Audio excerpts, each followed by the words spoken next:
Thank you. When saying the reasons why a statement might not be given because of Parliament not being in session, I think everyone would accept that during recess that makes a lot of sense, and over the weekends, if something is critical, that it would make sense for it not to go to Parliament. I was a little more concerned about the statement that apparently Monday mornings would be a reasonable grounds for someone not to make a statement to Parliament, because theoretically, the House does not sit until fairly late in the morning, if not the afternoon on most days, which would mean that for a minister who wished to avoid the scrutiny of the House and who wished to control the media narrative for the day, a morning briefing would be justified purely by the fact the House didn't happen to be sitting first thing in the mornings. Surely there's a more stringent requirement while Parliament is in session that ministers should be expected to come to the House rather than just we don't happen at that particular minute of the day to be operating.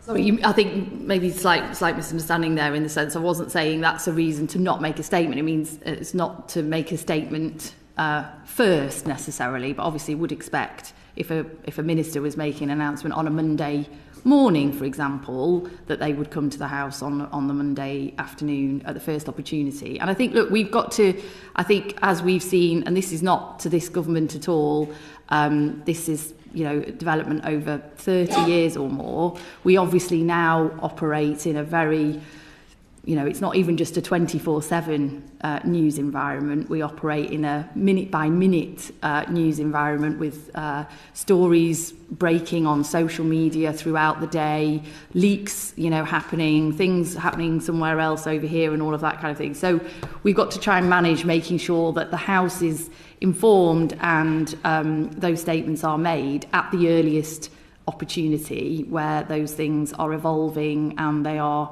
moving very quickly or announcements are being made. So that's always the balance. First instance should be to Parliament, not that they should that same day come to Parliament.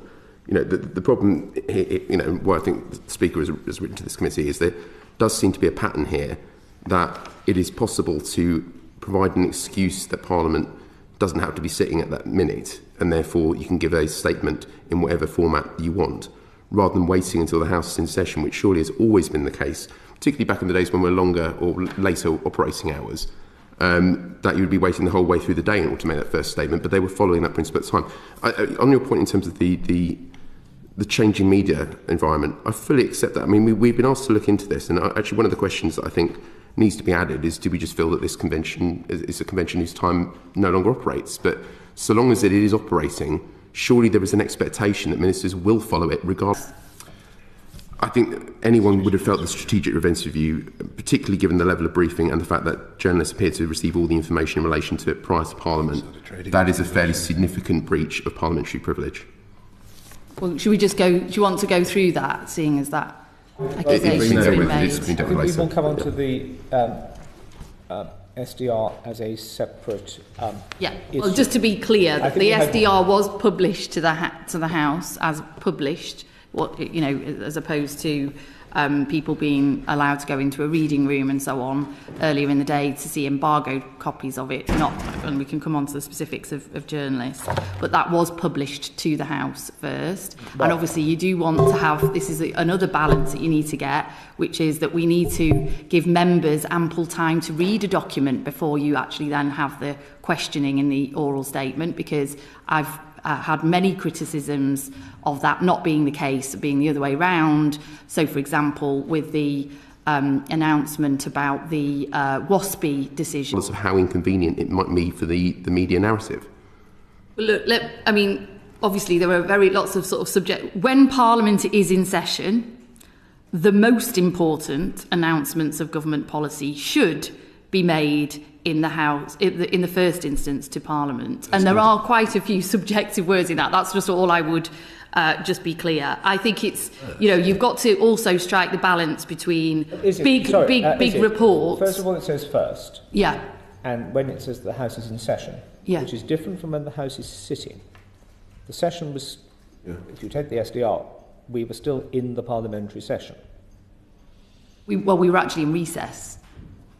to a reading room and so on earlier in the day to see embargoed copies of it, and we can come on to the specifics of journalists, but that was published to the House first. And obviously you do want to have, this is another balance that you need to get, which is that we need to give members ample time to read a document before you actually then have the questioning in the oral statement, because I've had many criticisms of that not being the case, being the other way round.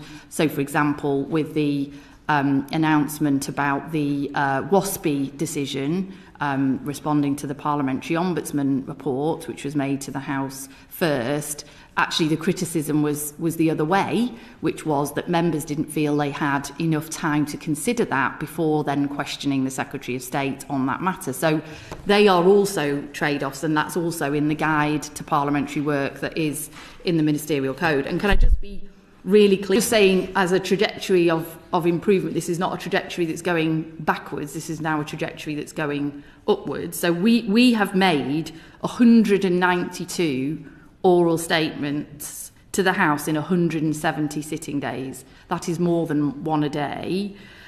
We've also tabled over 800 written ministerial statements. We need to compare apples and oranges. Well, I think it's an important comparison. I mean, I think if you look back over that whole session, because actually also what's changed over time, I'm sure you'll agree with this, is actually the expectation about oral statements, the use of urgent questions, which even when I first was elected 12 years ago was very rare, and the use of urgent questions has now become much more part of the norm.